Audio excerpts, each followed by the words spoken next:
Calmez-vous. Merci.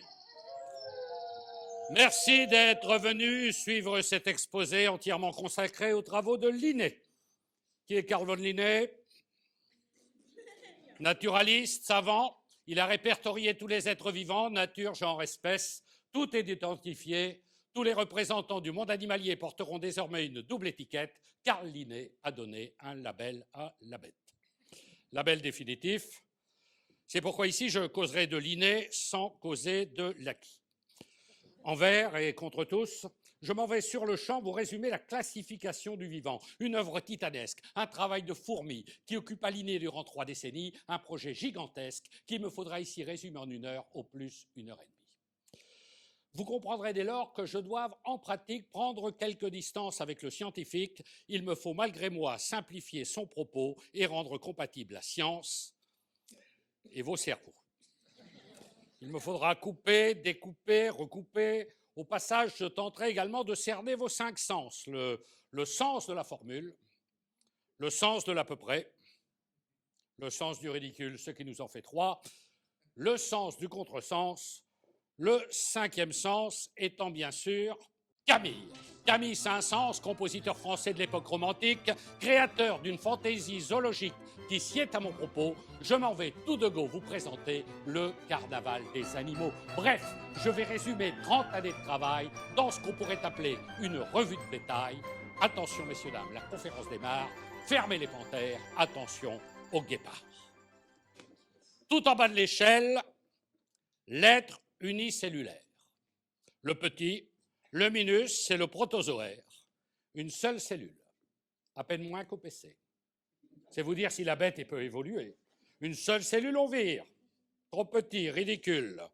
On ne va pas s'attacher sur un animalcule à ce point rikiki, une petite bête à la con qui mesure tout au plus de 1 à 2 microns.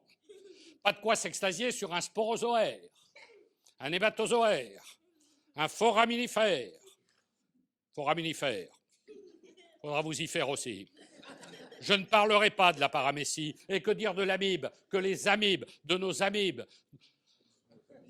sont nos amibes, qu'il n'y a pire amibe que l'amibe égyptienne, une blague éculée de niveau 4e. Pour le jeu de mots pourri, l'amibe peut afficher un des meilleurs rapports au centimètre carré.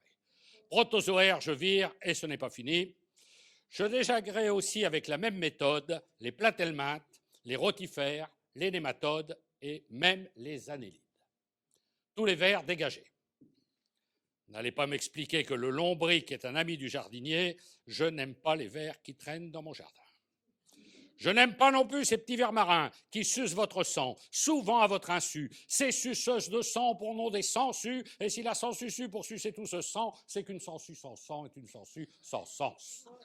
J'étais clair. Petite remarque pratique, la sangsue est un vers qui adore la musique. Un vers d'eau mélomane, capable sans problème de vous faire des ouvertures de bêtes aux veines. La 5e symphonie, Ludwig van Beethoven. Le pauvre, il était sourd. Avouez, c'est pas de veine être musicien et sourd, c'est très dur. Toute sa vie, il a cru qu'il faisait de la peinture. Mais je m'égare. Je ne parlerai pas ce soir du ver à dents, un parasite de la mâchoire, ni du ver solitaire, ver nuisant, agressif, qui lit domicile dans le tube digestif, solitaire ou en groupe, je ne supporte pas. Le seul ver que j'adore, c'est le ver de Calvin. Pour les vers, c'est fini, c'est rangé, c'est classé. Je dégagerai aussi les célenterrés, tels l'étoile de belle-mère, le corail, la méduse. Qu'y a-t-il de plus mou qu'une méduse? Madame, je vous le demande, qu'y a-t-il de plus mou? À part François Hollande. J'ai dit François Hollande, pas Jean-Louis Borloo. La méduse, c'est 98% d'eau. Autant vous dire qu'entre elle et Bordeaux, Jean-Louis, on ne peut pas trouver la moindre analogie. Avec François Hollande, il y a des liens de parenté qui me laissent, comment dire, en tout point médusé. Et que dire des spongiaires?